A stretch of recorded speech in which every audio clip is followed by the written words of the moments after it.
اب آپ دیکھیے، ہم نے دیکھنا یہ ہے کہ جو ریسورسز ہیں ان کی پلاننگ کیا چیز ہوتی ہے۔ آپ نے یہ چیز تو دیکھ لی کہ پروڈکشن اور آپریشنس کے اندر ریسورسز کا استعمال کیا جاتا ہے پروڈکٹس کو بنانے کے لیے، سروسز کو ڈیلیور کرنے کے لیے۔ اب ظاہر ہے کہ اس پروڈکشن پروسیس یا آپریشنس پروسیس کا ایک بہت اہم حصہ آپ کی ریسورس پلاننگ بھی ہوتی ہے۔ اچھا، اب ریسورس پلاننگ کے اندر آپ یہ دیکھتے ہیں سب سے پہلے کہ آپ ایڈنٹیفیکیشن ہے آپ کے ریسورسز کی، پھر ان کی آرگنائزیشن ہے، اور اس کے بعد پھر آپ ان کو مینج کرتے ہیں اس طرح سے کہ آپ کی ایفیشینٹ پروڈکشن ہو سکے۔ ایک بات آپ یاد رکھیے گا کہ جو آپ کے ریسورسز ہوتے ہیں ان کے لیے یہ بات کہی جاتی ہے کہ right resources at the right time. اگر آپ کے ریسورسز رائٹ ٹائم پر اویلیبل نہیں ہے تو آپ کسٹمر ڈیمانڈ اور پروڈکشن گولز کو پورا نہیں کر سکتے۔ میرے ذہن میں ایک مثال آتی ہے اس کو کلیئر کرنے کے لیے۔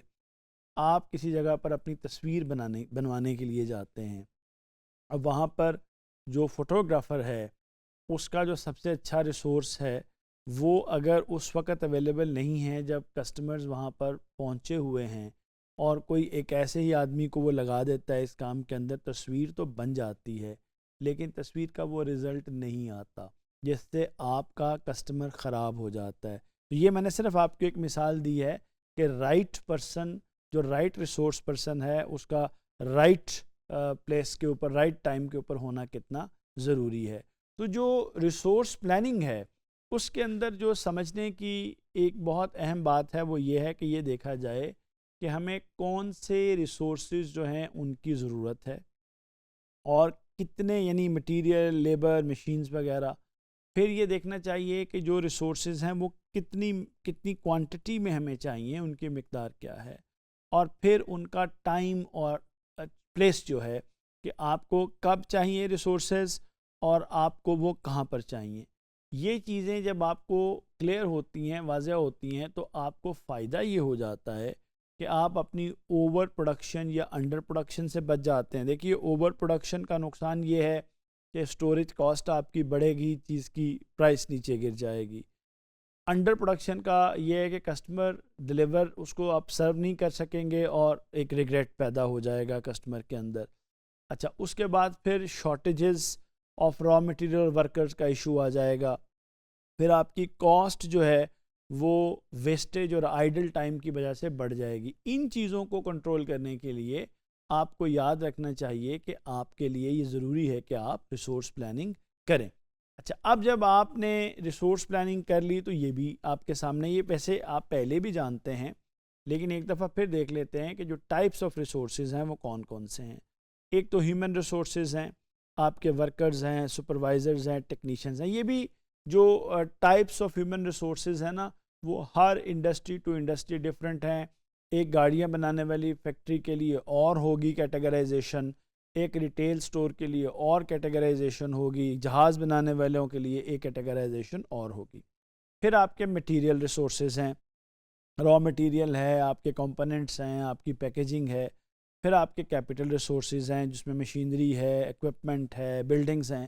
پھر آپ کے انفارمیشن ریسورسز ہیں جس میں آپ کا ڈیٹا ہے، سافٹ ویئر ہیں، آپ کے اسکیجولز ہیں، اور اس کے بعد پھر آپ کا ٹائم ایز اے ریسورس ہے۔ کہنے والے تو یہ کہتے ہیں کہ اگر آپ دنیا میں زندگی کا بغور مطالعہ کریں یا مشاہدہ کریں تو آپ کو معلوم ہوتا ہے کہ سب سے اہم ریسورس جو ہمارے پاس ہے، سب سے کرٹیکل ریسورس جو ہمارے پاس ہے وہ ٹائم ہے۔ کیونکہ ٹائم نکل جاتا ہے، باقی چیزیں اپنی جگہ پہ پڑی رہتی ہیں۔ تو پروجیکٹ کی ٹائم، اس کی ڈیلیوریز اور ٹائم لائنز کو بھی ہم نے سامنے رکھنا ہوتا ہے۔ اچھا، اگلی چیز یہ ہے کہ جو آپ کے سٹیپس ہیں ریسورس پلاننگ کے اندر وہ کون کون سے ہیں۔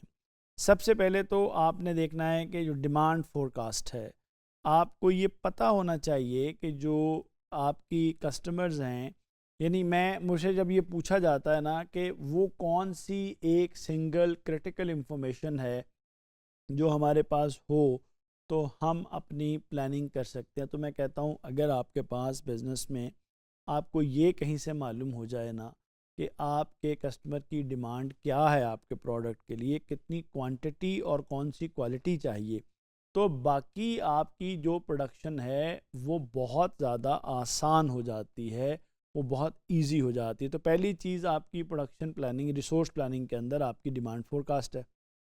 آپ کو یہ پتہ ہے کہ کتنے یونٹس ہم نے کتنے ٹائم کے اندر بنانے ہیں۔ اچھا، پھر آپ دیکھتے ہیں کہ آپ کے کرنٹ ریسورسز کتنے ہیں، اور پھر آپ یہ ایویلویٹ کرتے ہیں کہ آپ کا کوئی گیپ تو نہیں ہے۔ پھر آپ دیکھتے ہیں کہ آپ کا ریسورس پلان کیا ہوگا۔ ہم یہ دیکھ رہے ہیں کہ جو پروڈکشن پلاننگ ہے اس کے اندر، جو ریسورس پلاننگ ہے اس کے اندر کون سے سٹیپس انوالو ہیں۔ تو ہم نے دیکھا کہ سب سے جو کرٹیکل چیز ہے وہ ڈیمانڈ فورکاسٹ ہے۔ ایک دفعہ ہمیں یہ معلوم ہو جائے کہ ہمیں کتنے یونٹس چاہیے تو ہمارے لیے بہت آسان ہو جاتا ہے اپنی ساری پروڈکشن کو پلان کرنا۔ اچھا، اب جو ڈیمانڈ فورکاسٹ ہے اس کے بعد اگلی اہم چیز ہے وہ آپ کو اسیس کرنا ہے کہ اگر فار ایگزامپل آپ کو گاڑیوں کے 1000 یونٹس بنانے ہیں ایک سال کے اندر، تو آپ کو دیکھنا ہے کہ اس وقت آپ کے کرنٹ ریسورسز کتنے ہیں، یعنی آپ کے پاس انوینٹری کتنی ہے، را مٹیریل کی، سٹاف کتنا ہے، مشینری کتنی ہے۔ تو یہاں سے آپ ڈٹرمن کرتے ہیں کہ آپ کا کوئی گیپ تو نہیں ہے۔ اگر تو گیپ نہیں ہے تو بہت اچھا ہے، اگر کوئی گیپ ہے تو یعنی آپ کا 1000 یونٹ بنانے کے لیے مٹیریل کم ہے، یا ورکرز کم ہیں، یا کوئی مشینری آپ نے پلس مائنس کرنی ہے، تو پھر آپ اس ریسورس کو ڈیولپ کر لیتے ہیں، اس ریسورس کو بنا لیتے ہیں۔ اچھا، اس کے بعد پھر آپ امپلیمنٹیشن کرتے ہیں اور پھر آپ کی مانیٹرنگ ہو جاتی ہے۔ اچھا، اب ہم یہ دیکھیں گے کہ جو پروڈکشن ہے اس کے اندر مختلف جو ریسورس پلاننگ کے لیے ٹولز استعمال ہوتے ہیں وہ کون کون سے ہیں۔ سب سے پہلے تو MRP ہے، مٹیریل ریکوائرمنٹس پلاننگ۔ یہ بالکل اب یہ سب چیزیں آٹومیٹ بھی ہو گئی ہیں، اس میں انفارمیشن ٹیکنالوجی کا بہت اہم رول ہو گیا ہے کہ آپ اپنے مٹیریل کو اپنی ریکوائرمنٹ کے مطابق پلان کر لیتے ہیں۔ پھر ERP سسٹمز ہیں جو انٹرپرائز ریسورس پلاننگ ہے، جو کہ آپ کے تمام ریسورسز کو اکراس دا ڈپارٹمنٹس انٹیگریٹ کر دیتا ہے۔ گینٹ چارٹس آپ لوگوں نے دیکھے ہوں گے، یہ ایک ویژول اسکیجولنگ ٹول ہے جس سے آپ کو پلاننگ کے بارے میں اندازہ ہو جاتا ہے۔ اسی طرح سے آپ کے جو کیپیسٹی پلاننگ سافٹ ویئرز ہیں ان کو بھی آپ استعمال کرتے ہیں اپنی پلاننگ کو آگے بڑھانے کے لیے۔ سمجھنا یہ چاہیے کہ جو ہماری ریسورس پلاننگ ہے وہ کیوں ضروری ہوتی ہے۔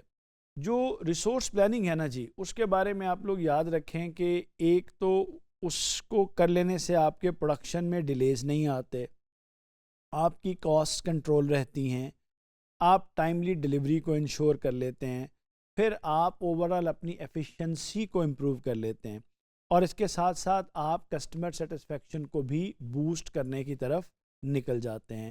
تو اب ہمیں ایک اور مثال دیکھنی چاہیے کہ کس طرح سے ایک بیکری جو ہے وہ اپنی یہ ریسورس پلاننگ کرتی ہے۔